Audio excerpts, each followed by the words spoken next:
नमस्कार,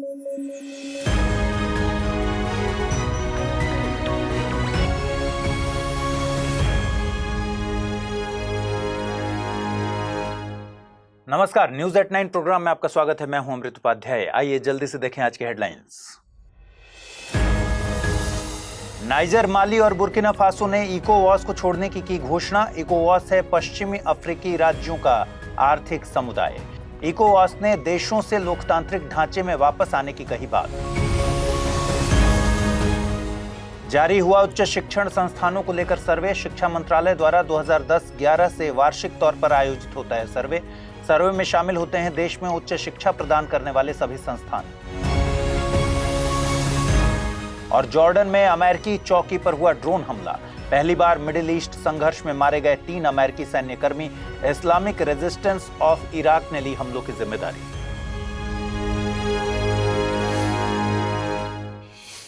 चलिए खबरों की शुरुआत करें। हाल ही में पश्चिम अफ्रीका में राजनीतिक उथल-पुथल की खबरें आईं। दरअसल नाइजर, माली और बुर्किना फासो ने घोषणा की है कि वे पश्चिम अफ्रीकी राज्यों के आर्थिक समुदाय यानी इकोवॉस को छोड़ रहे हैं। तीनों देशों की सरकारों ने एक संयुक्त बयान जारी किया है। इसमें कहा गया है कि इकोवॉस से हटना एक संप्रभु निर्णय है। इन देशों ने यह भी कहा कि इकोवॉस अपने संस्थापकों के आदर्शों और पैन अफ्रीकीवाद की भावना से भटक गया है और यह विदेशी शक्तियों के प्रभाव में है। कुल मिलाकर कई सारे संगीन आरोपों की झड़ी लगा दी गई है।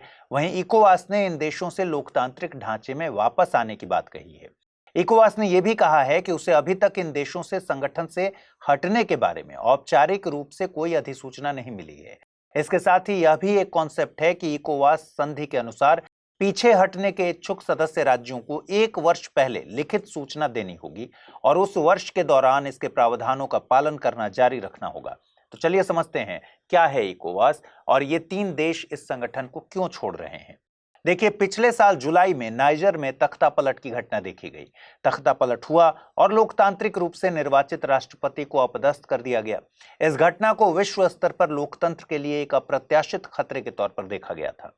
यही नहीं, 2022 में बुर्किना फासो और 2020 में माली में भी सैन्य तख्तापलट की घटना देखी गई। सैन्य तख्तापलट के बाद इन तीनों देशों के संबंध इकोवॉस से तनावपूर्ण हो गए। अब यहीं पर जल्दी से इकोवॉस के बारे में जान लेते हैं, फिर खबर में आगे बढ़ते हैं ताकि आप बेहतर तरीके से चीजों को लिंक कर सकें। देखिए, इकोवॉस का फुल फॉर्म है Economic Community of West African States. एक लागोस संधि हुई थी। इसी संधि के द्वारा इसको साल 1975 में बनाया गया था। इसका सचिवालय अबूजा, नाइजीरिया में है। फिलहाल इकोवॉस में आधिकारिक रूप से कुल 15 सदस्य देश शामिल हैं। Benin, Burkina Faso, Cape Verde, Cote d'Ivoire, Gambia, Ghana, Guinea Bissau, Liberia, Mali, Niger, Nigeria, Sierra Leone, Senegal और टोगो। इसका मकसद इसके नाम से ही पता चलता है। मकसद पश्चिम अफ्रीकी देशों के बीच आर्थिक एकीकरण, सहयोग और विकास को बढ़ावा देना है। यह लोगों, वस्तुओं और सेवाओं के मुक्त आवागमन की सुविधा प्रदान करता है। यह उद्योग, परिवहन, ऊर्जा और वित्त सहित विभिन्न क्षेत्रों में क्षेत्रीय सहयोग को बढ़ाता है।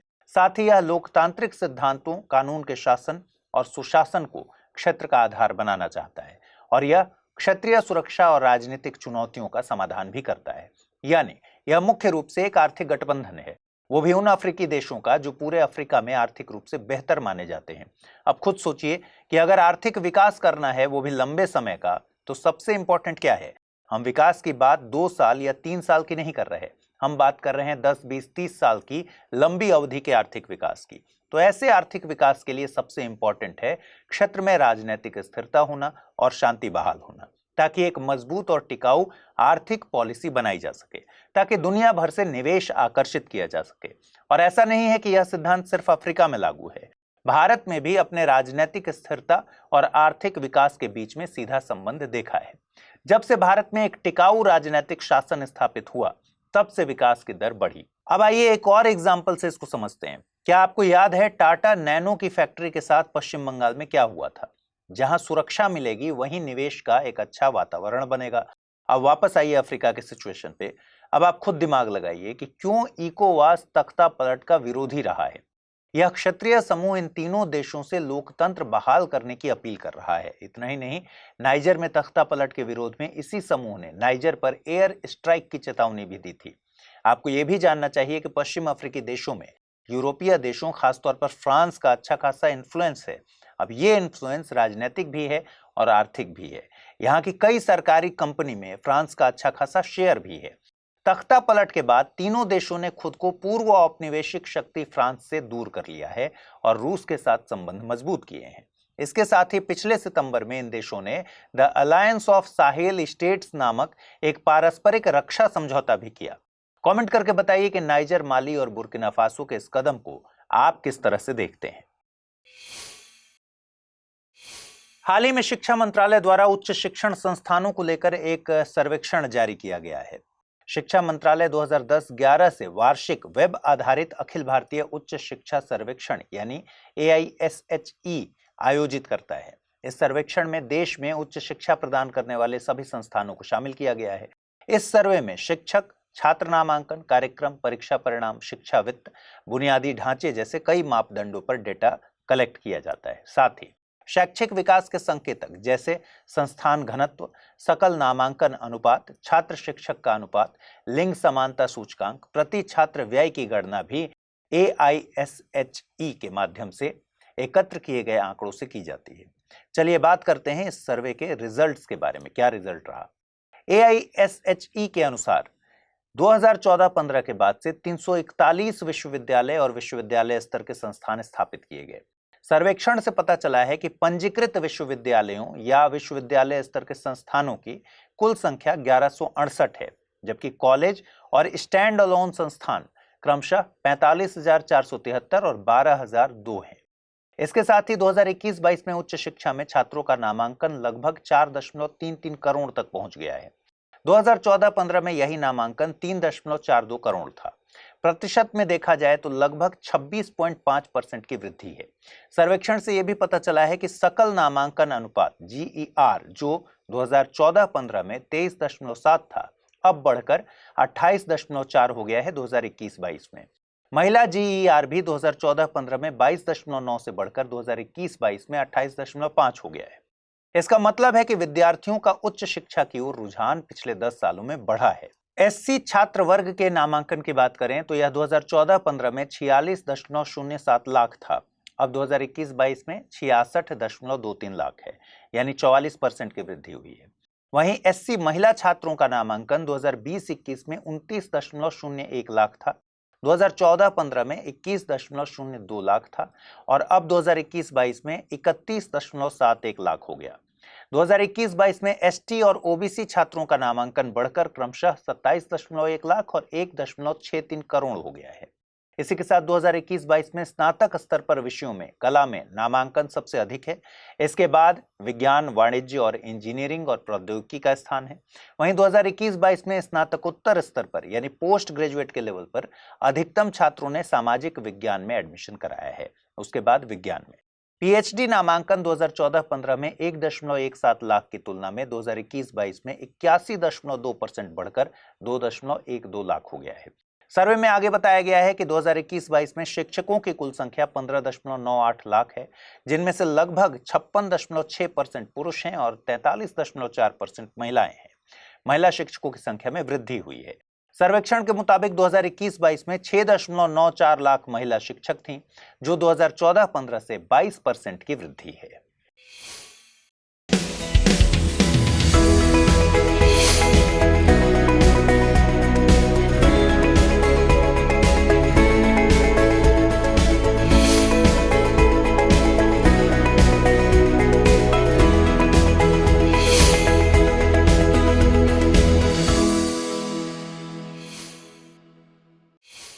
हाल ही में जॉर्डन में एक चौकी पर हुए ड्रोन हमले में 3 अमेरिकी सैन्यकर्मी मारे गए। ऐसा पहली बार हुआ है कि मिडिल ईस्ट में चल रहे संघर्ष में अमेरिकी सैनिकों की मौत हुई। घटना के बाद अमेरिका के राष्ट्रपति जो बाइडेन का बयान भी आ गया है। राष्ट्रपति ने बयान में कहा कि हमलों के पीछे सीरिया और इराक में सक्रिय कट्टरपंथी ईरान समर्थित आतंकवादी समूह थे। इन हमलों की जिम्मेदारी इस्लामिक रेजिस्टेंस ऑफ इराक नामक एक समूह ने ली, यानी IRI ने ली। चलिए समझते हैं क्या है पूरी खबर। इन हमलों में जॉर्डन में अमेरिकी सैन्य चौकी टावर 22 को निशाना बनाया गया। इस सैन्य चौकी को आप सैन्य अड्डे का एक छोटा संस्करण मान सकते हैं। यह भी जान लीजिए कि जॉर्डन देश की सीमा पश्चिम में इजराइल, दक्षिण पूर्व में सऊदी अरब, उत्तर पूर्व में इराक और उत्तर में सीरिया से लगती है। अब ये भी समझते हैं कि जॉर्डन में अमेरिकी सैनिक आखिर क्यों तैनात थे। आधिकारिक सूत्रों के अनुसार चौकी में लगभग 350 अमेरिकी सेना और वायुसेना के कर्मचारी हैं। जॉर्डन की सेना अमेरिका के विदेशी सैन्य वित्त पोषण के सबसे बड़े प्राप्तकर्ताओं में से एक है। जॉर्डन की सेना पूरे साल अमेरिकी सैनिकों के साथ व्यापक अभ्यास करती है। दरअसल अमेरिकी सैनिक सीरियाई गृहयुद्ध के बीच उभरे इस्लामिक स्टेट के खिलाफ लड़ाई के लिए जॉर्डन की धरती का इस्तेमाल करते हैं। यह भी समझिए कि इस्लामिक रेजिस्टेंस ऑफ इराक क्या है। दरअसल इराक और सीरिया में अमेरिकी सेना पर एक नवनिर्मित समूह द्वारा बार बार हमला किया गया है। यह ईरान समर्थित मिलिशिया है। इसी को इस्लामिक रेजिस्टेंस ऑफ इराक कहा जाता है। विश्लेषकों का मानना है कि इस्लामिक रेजिस्टेंस ऑफ इराक हशद अल शाबी नामक मिलिशिया के भीतर ईरानी समर्थित गुटों का एक मोर्चा है। यह समूह शक्तिशाली सैन्य और राजनीतिक ताकत बन गया है। इनमें हजारों लड़ाके हैं। इस समूह ने अक्टूबर 2023 में इजरायल और हमास के बीच संघर्ष के दौरान सीरिया में हमले किए थे। 17 अक्टूबर को समूह ने कहा कि उसने इराकी कुर्दिस्तान में हरीर एयर बेस पर ड्रोन हमला भी किया था। इस समूह के शिया समूह हरकत हिजबुल्लाह अल नुजाबा से जुड़े होने की आशंका भी दिख रही है। एक्सपर्ट्स ने चिंता जताई है कि मध्य पूर्व में क्षेत्रीय, धार्मिक और जातीय प्रतिद्वंद्विता और कई शक्तिशाली गैर राज्य एक्टर्स की उपस्थिति को देखते हुए संघर्ष के बढ़ते दायरे से पूर्ण युद्ध का खतरा भी हो सकता है। आजकल भारत के साथ साथ पूरी दुनिया में एनर्जी ड्रिंक्स का चलन बहुत आम होता जा रहा है। आप किसी भी खाने पीने की दुकान में जाइएगा, आपको एनर्जी ड्रिंक्स आसानी से मिल जाएगी। सबसे मजेदार होते हैं इनके विज्ञापन। एक विज्ञापन में तो ऐसा बताया गया है कि एक खास कंपनी के एनर्जी ड्रिंक को पीने के बाद आपको इतनी एनर्जी मिलने लग जाएगी कि आपको ऐसा महसूस होगा जैसे आपको पंख लग गए हैं। एनर्जी ड्रिंक पीजिए, आपके पंख लग जाएंगे। और इनके लोक लुभावने एडवर्टाइजमेंट देश के मासूम युवाओं को रिझाने में कोई कसर नहीं छोड़ रहे। इन विज्ञापनों का ही नतीजा है कि आज बच्चे और युवा पीढ़ी बड़ी तेजी से इनके जाल में फंस रहे हैं। कुछ लोग शुरुआत तो शौक के लिए करते हैं, लेकिन बाद में इनकी लत में फंस जाते हैं। कुछ ज्यादा एनर्जी के लालच में इनके आदी बन रहे हैं। आमतौर पर इन ड्रिंक्स को समाज में ऐसे दिखाया जा रहा है कि यह मानसिक और शारीरिक शक्ति को बढ़ा सकती है। यही वजह है कि ये कॉलेज में पढ़ने वाले छात्रों और युवाओं के बीच काफी लोकप्रिय है। कुछ हद तक ये बात सही है कि इनको पीने से एनर्जी मिलती है और नींद नहीं आती, लेकिन यहाँ एक बड़ा लेकिन है। इसके स्वास्थ्य पर पड़ने वाले प्रभाव कहीं ज्यादा गंभीर पाए गए हैं। एक नए अध्ययन से पता चला है कि एनर्जी ड्रिंक्स की वजह से विद्यार्थियों की नींद पर असर पड़ रहा है। इतना ही नहीं, इसकी वजह से उनकी नींद की गुणवत्ता में गिरावट आने के साथ साथ अनिद्रा यानी इंसोम्निया की समस्या पैदा हो रही है। कई लोगों को लगता है कि इनका रेगुलर कंजम्पशन ही केवल स्वास्थ्य के नजरिए से हानिकारक है, यानी एक दो ड्रिंक पीने से ऐसा कुछ नहीं होता, लेकिन ये सही नहीं है, एकदम गलत बात है। इस बारे में किए गए एक नए अध्ययन के मुताबिक इनका कभी कभार किया गया सेवन भी छात्रों, विद्यार्थियों की नींदें उड़ाने के लिए पर्याप्त है। इस अध्ययन के नतीजे open access journal BMJ open में प्रकाशित हुए हैं। रिसर्च में यह भी सामने आया है कि कभी कभार यानी महीने में 1 से 3 बार भी इसके सेवन से नींद अच्छी खासी प्रभावित होती है। अब आप जब भी ऐसी एनर्जी ड्रिंक को पीने वाले होंगे तो इसके पीछे छपे लिस्ट ऑफ कंटेंट में देखिएगा। इन एनर्जी ड्रिंक में आमतौर पर प्रति लीटर करीब 150 मिलीग्राम कैफीन होता है। साथ ही इसमें चीनी, विटामिन, खनिज और अमीनो एसिड भी अलग अलग मात्रा में होते हैं। भारत की शीर्ष खाद्य नियामक संस्था यानी भारतीय खाद्य सुरक्षा और मानक प्राधिकरण इन एनर्जी ड्रिंक्स को गैर अल्कोहल युक्त पेय पदार्थों के रूप में परिभाषित करती है, जिनमें कैफीन, गुआराना, टॉरिन और जिनसेंग जैसे उत्तेजक पदार्थ होते हैं। हालांकि बावजूद इसके इन ड्रिंक्स पर अंकुश लगाने के लिए अब तक कोई विशेष नियम नहीं बनाए गए हैं। वहीं स्वास्थ्य एक्सपर्ट्स का तर्क है कि इन्हें एनर्जी ड्रिंक्स बताना भ्रामक है, क्योंकि चीनी को छोड़कर अन्य तत्व ऊर्जा प्रदान नहीं करते। आपको ऊर्जावान महसूस करने की ज्यादातर अनुभूति कैफीन से आती है। आइए अब जल्दी से देखें आज के रैपिड न्यूज में क्या है खास। हाल ही में उच्चतम न्यायालय ने महाराष्ट्र सरकार और महाराष्ट्र मेट्रो रेल निगम से नागपुर की प्रसिद्ध फुटाला झील पर कोई भी निर्माण गतिविधि नहीं करने का आदेश दिया। आपको बता दें, फुटाला झील, जिसे तेलन खेड़ी झील के नाम से भी जाना जाता है, महाराष्ट्र के नागपुर के पश्चिमी भाग में स्थित है और यह झील अपने रंगीन फव्वारों के लिए प्रसिद्ध है। यह एक मानव निर्मित झील है जिसका निर्माण नागपुर के भोसले राजाओं द्वारा कराया गया था। गणतंत्र दिवस परेड के बाद टसर सिल्क काफी सुर्खियों में है। इसका प्रदर्शन झारखंड की झांकी में किया गया। प्राचीन काल में तसर सिल्क को कोसा या फिर वन्य सिल्क भी कहा जाता था, लेकिन वर्तमान में इसे अहिंसा सिल्क के नाम से जाना जाता है। यह एक प्रकार का जंगली रेशम है जो आसन और अर्जुन जैसे पौधों को खाने वाले रेशम के कीड़ों से बनाया जाता है। विश्व स्तर पर इसका उत्पादन भारत के अलावा चीन, श्रीलंका और बांग्लादेश में होता है। भारत विश्व में रेशम का दूसरा सबसे बड़ा उत्पादक है और कुल रेशम उत्पादन में टसर रेशम का योगदान लगभग 10% है। वैज्ञानिक और औद्योगिक अनुसंधान परिषद यानी CSIR ने गणतंत्र दिवस की झांकी के द्वारा जम्मू और कश्मीर में लेवेंडर की खेती पर प्रकाश डाला। CSIR के वैज्ञानिक प्रयासों के कारण लेवेंडर की खेती में अभूतपूर्व वृद्धि हुई है। इसके चलते प्रयोगशाला से लेकर बाजार तक लेवेंडर उत्पादों का विकास होने के साथ ही जम्मू कश्मीर में कई कृषि स्टार्टअप्स का निर्माण हुआ है। लेवेंडर की खेती को ही पर्पल रिवॉल्यूशन अर्थात बैंगनी क्रांति के रूप में भी जाना जाता है। इसकी शुरुआत अरोमा मिशन के माध्यम से 2016 में की गई थी। भारत और सऊदी अरब के बीच संयुक्त सैन्य अभ्यास सादा तंसीक की शुरुआत आज राजस्थान से हुई। इस अभ्यास में सऊदी अरब के रॉयल सऊदी लैंड फोर्सेस और भारत की ओर से ब्रिगेड ऑफ द गार्ड्स के सैनिक शामिल हुए। इस अभ्यास का उद्देश्य दोनों पक्षों के सैनिकों को अर्ध रेगिस्तानी इलाके में संयुक्त अभियान के लिए प्रशिक्षण देना और दोनों देशों की सेनाओं के मध्य सर्वोत्तम सैन्य गतिविधियां और अनुभव साझा करना है। इसके अलावा भारत और सऊदी अरब के बीच होने वाला अभ्यास अल मोहद अल हिंदी है। प्रधानमंत्री ने हाल ही में सुप्रीम कोर्ट के 75वीं जयंती समारोह का उद्घाटन किया। इसी के साथ प्रधानमंत्री ने नागरिक केंद्रित सूचना और प्रौद्योगिकी पहल का शुभारंभ किया, जिसमें digital supreme court report, digital court 2.0 और सुप्रीम कोर्ट की नई वेबसाइट शामिल है। आपको बता दें, संविधान लागू होने के साथ ही 26 जनवरी 1950 को सर्वोच्च न्यायालय अस्तित्व में आया था, लेकिन इसका उद्घाटन 2 दिन बाद 28 जनवरी 1950 को किया गया। साथ ही मूल संविधान में एक मुख्य न्यायाधीश और 7 अन्य न्यायाधीशों के साथ एक सर्वोच्च न्यायालय की परिकल्पना की गई थी। वर्तमान में स्वीकृत न्यायाधीश की अधिकतम संख्या 34 तक पहुंच गई है। आइए अब जल्दी से देखें आज के बुलेटिन पर आधारित क्या प्रश्न बनते हैं। पहला सवाल है, Economic Community of West African States के बारे में निम्नलिखित कथनों पर विचार कीजिए। लागोस संधि के द्वारा इसको साल 1975 में बनाया गया था। इसका सचिवालय अबूजा, नाइजीरिया में है। दक्षिण सूडान इकोवास का सदस्य है। सही विकल्प का चयन करना है। 1, 2, 3 सही हैं, केवल 1 और 2 सही है, केवल 2 और 3 सही हैं, या फिर तीनों कथन गलत हैं।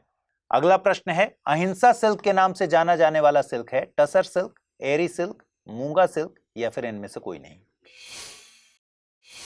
आइए अब देखें पिछले बुलेटिन मैंने आपसे क्या सवाल पूछे थे, उनके सही जवाब क्या हैं। पहला सवाल था, कौन सा राज्य विश्व में अपनी तरह की पहली मेलेनिस्टिक टाइगर सफारी स्थापित करने जा रहा है? ओडिशा, मध्य प्रदेश, कर्नाटक, या फिर राजस्थान? सही जवाब है ऑप्शन ए, ओडिशा। अगला प्रश्न था, विक्टोरिया झील किस देश के साथ सीमाएं साझा नहीं करती? तंजानिया, युगांडा, केनिया, या फिर नाइजीरिया? और सही जवाब है ऑप्शन डी, नाइजीरिया। तो आज इस बुलेटिन में इतना ही। कल रात 9 बजे आपसे फिर मुलाकात होगी। ख्याल रखिए अपना, ठीक से पढ़ाई कीजिए। अगर आप इस बुलेटिन की PDF हासिल करना चाहते हैं, अमृत उपाध्याय 007 टेलीग्राम चैनल है जिस पर इसकी PDF रोजाना मिलती है, और आज पूछे गए सवालों का जवाब भी कमेंट बॉक्स में देना है। नमस्कार।